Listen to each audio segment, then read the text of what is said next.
10th पास हो गई है, अब मैं साइंस लूं या कॉमर्स, साइंस या कॉमर्स, कॉमर्स या साइंस।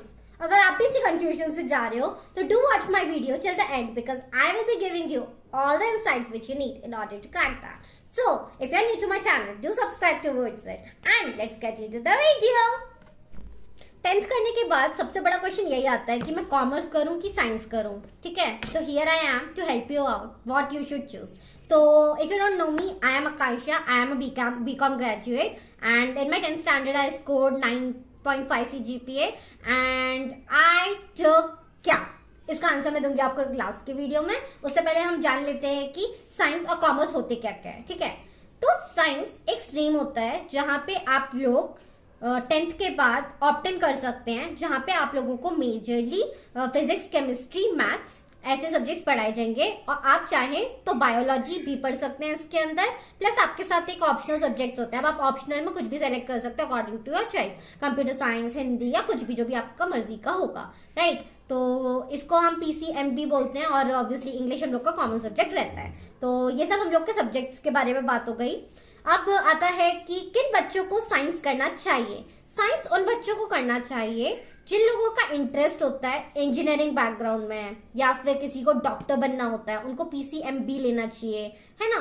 तो इन सब बच्चों को साइंस लेने का फायदा रहता है. मतलब आप अगर बहुत ज्यादा क्लियर हो कि this is something which you want to do, then go for science, ठीक है? तो साइंस में और भी ज्यादा फायदा क्या होता है ना, आप साइंस की स्ट्रीम से कभी भी अपनी स्ट्रीम चेंज करके दूसरे स्ट्रीम में भी जा सकते हो. So what I mean to say by this is, आपने 11th और 12th में लेट से साइंस पढ़ी है, ठीक है? और उसके बाद आपको लगता है कि मेरे को ना ये नहीं करना, मेरे को दूसरे वाले फील्ड्स एक्सप्लोर करने हैं, मुझे इंजीनियरिंग या फिर BSc ये सब नहीं करना है और मैं दूसरी चीज करना चाहता हूँ. तो आप उसके बाद भी BCom, BA, bachelors of communication ऐसे कोर्सेज कर सकते हो. लेकिन अगर आपने कॉमर्स किया है और कॉमर्स करने के बाद आपको ऐसा लगता है कि मुझे चेंज करना है, मेरे को अब इंजीनियरिंग बैकग्राउंड में जाना है, this is not possible at all, ठीक है? तो इसका एक ड्रॉबैक रहता है. तो साइंस में आपको सबसे ज्यादा फायदा यही होता है कि this is open to every single stream. तो आपको इस चीज में बहुत ज्यादा हेल्पफुल हो जाएगी कि अगर आप बाय एनी चांस फील करते हो थोड़ा आगे जाके कि मुझे ये नहीं करना है, तो यू कैन श्योरली शिफ्ट. अगर हम टफनेस की बात करें ना, तो साइंस और कॉमर्स में देखा जाए तो टफ तो साइंस ही होता है ऑब्वियसली, बिकॉज इसके अंदर साइंस में आप देखेंगे कि PCMB ये सब थोड़े टफ सब्जेक्ट्स रहते हैं. फिजिक्स होता है, केमिस्ट्री होता है, मैथमेटिक्स होता है. तो आप अगर नंबर्स के साथ अच्छे हो और आप कोई भी चीज समझना चाहते हो, तो this is surely a good option in which you can give it a try, ठीक? तो अगर हम हमारे साइंस के बारे में बात करें तो आपको ऑब्वियसली आपका इंटरेस्ट होना चाहिए. दैट इंटरेस्ट की ऐसा क्यों हुआ, इसका रीजन क्या था. अगर आपके पास ऐसा टाइप का इंटरेस्ट है तो surely this is the field which you can look forward to. And if you want to be engineer, doctor in the future, then this is the stream only made for you, ठीक है? अब हम बात कर लेते हैं जल्दी से कॉमर्स के बारे में. तो मैं भी एक कॉमर्स स्टूडेंट हूँ, एंड कॉमर्स में सबसे ज्यादा फायदा क्या होता है ना, आपको रियलिटी प्रैक्टिकल नॉलेज मिलती है, ठीक है? लेट्स से आप अगर केमिस्ट्री इन सब चीजों के बारे में बात करते हैं, ठीक है? अगर if you are a scientist, if you want to aspire to be one, आपको उन सब चीजों में बहुत इंटरेस्ट आएगा. लेकिन इफ देयर इज समवन जिसको इन सब चीजों में कोई खास इंटरेस्ट है नहीं, जैसे मम्मी पापा ने बोल दिया कि साइंस लेनी है और वो पढ़ रहा है, उसको इन सब चीजों में मजा नहीं आने वाला.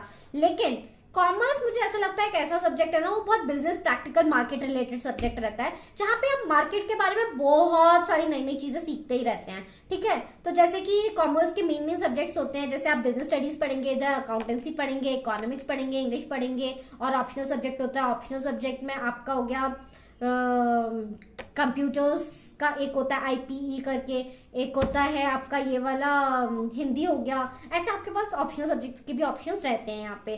तो अब टफनेस की बात कर लेते हैं. ये कोर्स इजी तो नहीं है पर टफ भी नहीं है. कहने का मतलब ये साइंस से तो बहुत कंपैरेटिवली इजी है, लेकिन इसके अंदर पढ़ने के लिए, समझने के लिए बहुत सारी चीजें रहती है. इसके भी थोड़े टफ टॉपिक्स रहते हैं. Economics is one of the toughest, accountancy is also something to learn. तो अगर आप ऐसा सोच के बैठे हो ना कि यार कॉमर्स में पढ़ाई लिखाई नहीं होती, ये तो एकदम 2 मिनट का काम है, मैं एग्जाम से 2 मिनट पहले पढ़ूंगा, मेरा एग्जाम्स में बहुत अच्छे मार्क्स आ जाएंगे, बिल्कुल नहीं. This is a subject which can give you a proper market knowledge. And if you're someone who want to become a CA, CFA, CPA, CMA, right? तो आपके लिए ये वाले कोर्सेज पक्का बने हैं. You should go with commerce. अब हम ड्रॉबैक्स की बात कर लेते हैं कॉमर्स के. आप कभी भी अगर किसी भी पॉइंट ऑफ टाइम पे सोचो कि यार मेरे को ये वाली चीज नहीं करनी है, तो आप अगर आपको लगे कि मेरे को साइंस के सब्जेक्ट्स पढ़ने थे, राइट, मेरे को बीटेक करनी है, बीएससी करनी है, फिर आप शिफ्ट नहीं कर पाएंगे. फर्स्ट ड्रॉबैक ये है. सेकंड ड्रॉबैक ये है, जहाँ पे भी पीसीएम वाले सब्जेक्ट्स बहुत ज्यादा इंपॉर्टेंट होते हैं, like for being a pilot या फिर कोई भी दूसरा टेस्ट जहाँ पे भी मैथ्स कंपलसरी होता है, फिजिक्स और केमिस्ट्री भी वो लोग पूछते हैं, फिजिक्स वाला पार्ट, तो आप उसमें भी अप्लाई नहीं कर पाएंगे. उसका एक ड्रॉबैक कॉमर्स का ये भी रहता है. लेकिन कॉमर्स के अंदर खुद इतनी सारी जॉब प्रोफाइल्स होती हैं जो आप कर सकते हैं. ठीक है, तो being a accountant, being a CA, being a auditor, all this profiles are suited for commerce students. तो अगर आप कोई ऐसे बच्चे हो जिसको इन सब चीजों में ज्यादा इंटरेस्ट है, मार्केट, बैलेंस शीट, कैसे फाइनेंस मैनेज किया जाता है कंपनी का, all this, then this role is surely for you. तो बात करते हैं कि किसके लिए क्या होता है. ठीक है, तो मेरे हिसाब से ना जो भी चीज आपके इंटरेस्ट की है वो सबसे बेस्ट होती है. अगर मेरे को कोई चीज पसंद आती है और मैं वो वाली चीज करूं, मेरे को बहुत मजा आएगा. मेरे को अकाउंटेंसी, इकोनॉमिक्स, इन सब में बहुत मजा आता था, मैंने वही चीज पढ़ी है. और उसके बाद मैंने मेरा बीकॉम किया और बीकॉम के बाद मेरी बहुत अच्छी जॉब भी लगी है. तो अगर बाय एनी चांस आप बहुत ज्यादा सोच रहे हो ना कि इसके बाद मेरा फ्यूचर है, नहीं है, ये है, वो है, फ्यूचर हर जगह होता है. It just depends on you, your own skills और उसके ऊपर. तो अगर आप भी बहुत ज्यादा कंफ्यूज हैं, then do give it a thought और सेलेक्ट वो कीजिएगा जो आपको पसंद हो. ये कि आप अपने इंटरेस्ट के बेसिस पे ही लीजिए. आप पहले पता कीजिए कि आपने 10th तक कौन सा सब्जेक्ट ज्यादा लाइक किया है. Is it something like of theoretical subjects like economics, SST के सब्जेक्ट्स हो गए, पॉलिटिकल साइंस, ऐसा कुछ, then you can surely give it a try. Alright, have a good day and do subscribe to my channel.